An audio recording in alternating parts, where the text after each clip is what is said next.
আসসালামু আলাইকুম। আজকে শেয়ার করছি ভীষণ মজাদার রাজহাঁসের মাংসের রেসিপিটা কিন্তু সবাই খুবই পছন্দ করে।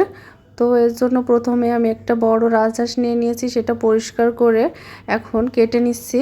এর ভিতরে মশলা অ্যাড করছি রসুন, আদা, তারপরে জিরা দিয়ে দিয়েছি এখানে এলাচ গুঁড়া, দারুচিনি বাটা, হলুদ গুঁড়া, লবঙ্গ এবং গোলমরিচ।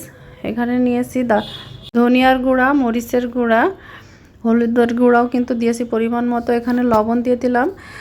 এখন এর ভিতরে পরিমাণ মতো তেল দিয়ে দিতে হবে। এখানে সয়া সস দিচ্ছি একটু, দিয়ে আমি এখানে মশলাটা সব একসাথে করে এখানে তেজপাতাটাও দিয়েছি, মিশিয়ে নিব। তো মেশানো হয়ে গেলে আমি যে মাংসটা কেটে পরিষ্কার করলাম সেটা এখন এর ভিতরে দিয়ে দিচ্ছি। পুরা মাংসটাই আমি রান্না করব একটা হাঁসের।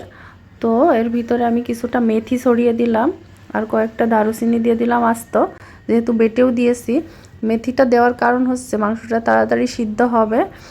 তো এখানে আমি পানিটা শুকালে ভিতরে কিন্তু মাংসটা একটু ভাজা ভাজা করে নিতে হবে। দেখুন এই যে হয়ে আসছে প্রায়। মাংসটা কিন্তু অনেক মজাদার ছিল। বাসায় অবশ্যই একটু ট্রাই করবেন।